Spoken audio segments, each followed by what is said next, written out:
Bonjour à tous et un grand merci à tout le monde d'être venu. Je vous en prie, asseyez-vous. Pas la chute. Donc je vais très rapidement juste faire quelques petits mots d'introduction. Donc la rencontre d'aujourd'hui, je voudrais d'abord mentionner que c'est le fruit du travail de beaucoup de personnes. Alors il y a eu d'une part toute une équipe, tout un réseau du côté de Kembo Sotake lui-même qui organise donc une tournée en Europe en ce moment. Et puis de notre côté, en France, eh bien, nous avons l'honneur d'être accueillis dans ces locaux du Collège de France avec Françoise Wang-Poutin qui s'active à l'arrière, directrice de l'Institut d'études tibétaines qui donc nous accueille ici en collaboration avec le Centre d'études himalayennes, une unité du CNRS, avec le soutien toujours efficace de l'INALCO, l'Institut national des langues des civilisations orientales, en la personne de Françoise Robin, professeure et directrice de la section des Tibétains, le soutien d'autres institutions encore. Donc voilà, je vais commencer par remercier tout le monde. Je vais ensuite dire deux mots de notre invité, Kembo Sotake. Donc l'Alungal est une institution d'études bouddhiques dont le nom tibétain est Lalong Nangten Lobling, donc Académie bouddhique des 5 sciences de l'Alungal. C'est une institution récente qui a été fondée en 1980 par Kembo Jigme Phuntshola, grand maître Nyingmapa du Tibet de l'Est. Et ça a commencé comme une petite institution avec au départ juste quelques disciples rassemblés autour de Kembo Jigme Phuntshola.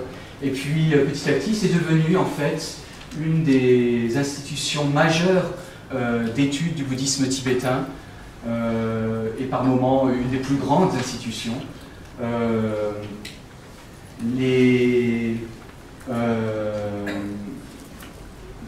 Kempo Jigme lui-même était un maître de la tradition Nyingmapa, en particulier un grand enseignant de la tradition Dzogchen.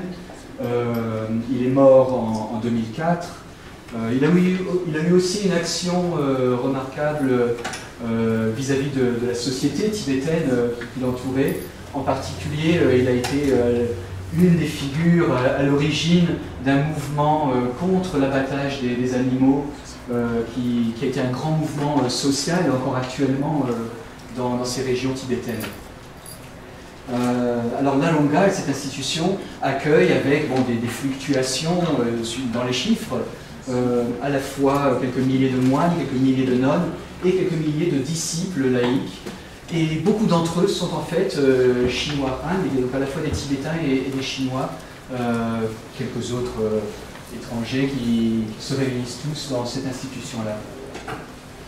Dans ce contexte, donc, qui est Kembo Sotake lui-même est originaire de la région de Darmo dans le Kham, mais il a été ordonné moine à l'Alungal en 1985. Donc ça fait 30 ans qu'il est moine dans cette institution. Il y a fait le cursus d'études complet. Il est devenu à son tour ensuite enseignant. Il est devenu l'interprète principal pour les disciples chinois de Kempo Jigme. Et il a reçu de Kempo Jigme aussi la tâche d'enseigner directement à l'intention de ses disciples chinois. Et donc voilà, de nos jours, il est bien sûr donc, un des tout principaux maîtres et enseignants de cette grande institution dans l'Est tibétain. Alors, quelques éléments assez remarquables qu'il faut aussi souligner pour présenter Kempo Jigme. Il a d'une part une activité tout à fait remarquable de traduction de textes religieux du tibétain au chinois. Il a été extrêmement prolifique et par ailleurs, donc, de par ses enseignements oraux également, c'est quelqu'un qui est vraiment devenu une des figures les plus influentes, disons, à l'interface entre le bouddhisme tibétain d'aujourd'hui et la société chinoise. Il a parlé dans de très nombreuses universités chinoises, maintenant aussi il fait des tournées dans des universités occidentales. Alors il y a des éléments aussi que le public général connaît bien moins, par exemple le fait qu'il a commencé aussi à enseigner le bouddhisme dans des prisons chinoises par exemple. Ça fait partie de la gamme de ces diverses activités. Et puis c'est quelqu'un qui aussi accorde un intérêt particulier aux questions qui touchent à la position de la femme dans le bouddhisme tibétain. Et ceci donc nous mène au sujet de la conférence d'aujourd'hui. Et donc voilà, donc la conférence d'aujourd'hui, pour conclure, c'est donc on a choisi le thème de la condition de la femme. Pourquoi ce thème?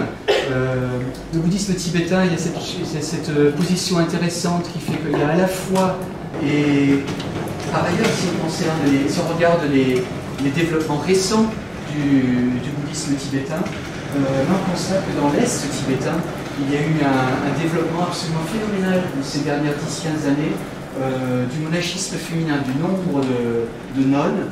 Donc voilà, il y a là un sujet qui est particulièrement intéressant. Et donc voilà, c'est sur ce sujet-là qu'aujourd'hui Kengo va nous parler.